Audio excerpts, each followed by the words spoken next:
Hey, yeah, it's James. Had a fun last week and I've also been feeling kind of fragile, like my heart was a little bit tender. So I've been experiencing God as my comfort a lot this last week. So the last week of being in the travel lodge was fine, went well. Was beginning to feel really settled, I think, and yeah, I was really enjoying it. Church still going well, and just slowly making new friends, just getting to know people. And then last week I was at home for a week because I had a wedding on Saturday, so I went home on the Tuesday, made the band practice for the wedding, and then yeah, the wedding was really good, really nice. And then Tuesday this week I headed back and went to Manchester House of Prayer. I've been starting to go along to that, but driving up on Tuesday I think was quite challenging, and I had a few, well, it wasn't a few, it's kind of like one long ongoing moment.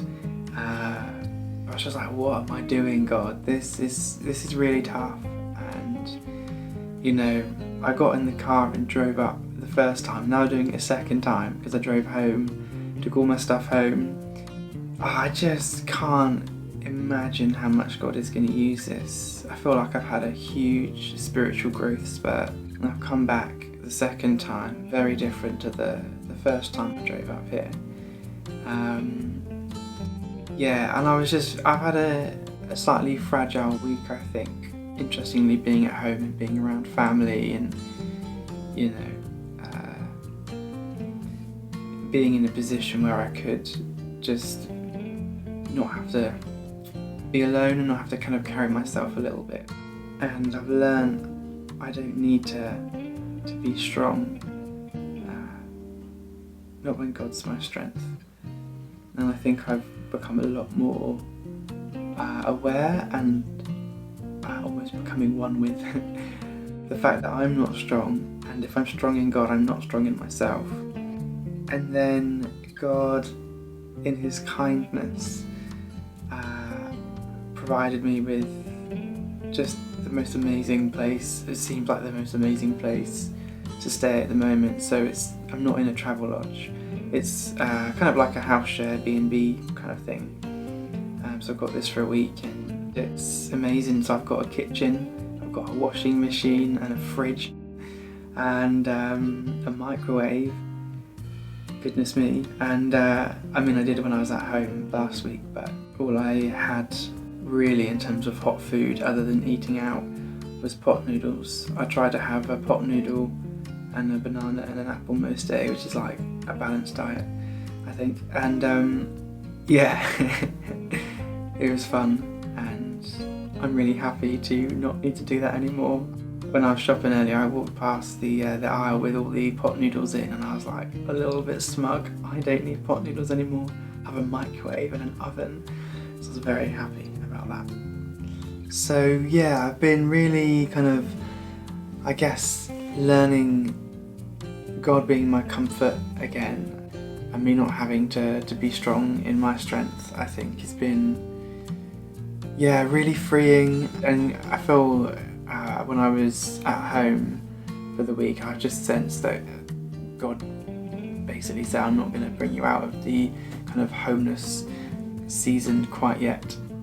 So I still haven't really got a permanent place to stay, and I felt God say not to get a job initially, and I think I might know why now, but choosing not to do that yet, and trust God. And it sounds crazy, you know, if God isn't real, then my whole life being devoted to Him is crazy. Yeah, it's interesting when Jesus says, someone was like, can I follow you? I want to follow you, Jesus. And He says, foxes have their dens and blah blah blah, but the Son of Man has nowhere to lay His head. And that sounds great, and I'm ready to follow Jesus, even if I haven't got a place to stay, a permanent place at least to lay my head. And I had a moment in the car on the way back to Manchester thinking, oh, I'm actually living that out right now, and I would quite happily not be, but yeah, Jesus says about surrendering a whole lot of stuff. Obviously the channel name is The Surrendered Life. It's because that's the life Jesus has called us to, and this is how it looks for me, but the surrendered life is the way that all of us choose to live our lives. And I'm learning to surrender what God's asked me to in this season. I want to enjoy the moment and enjoy having to trust God. Obviously when we're in heaven, I won't need to trust God really. I'll be living by sight because I'll really see Him, and I won't get the chance to live by faith. And I guess also learning to let kind of uncertainty and all the feelings and the thoughts that are going through my heart and mind,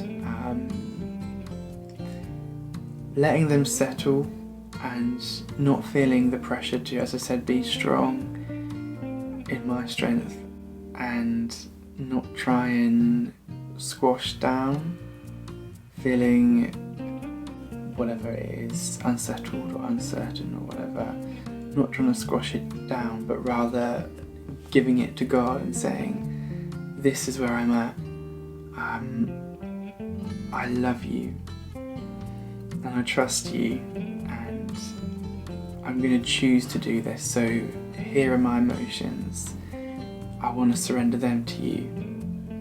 So that's all for this update, so like and comment and subscribe, etc. And I will see you next time.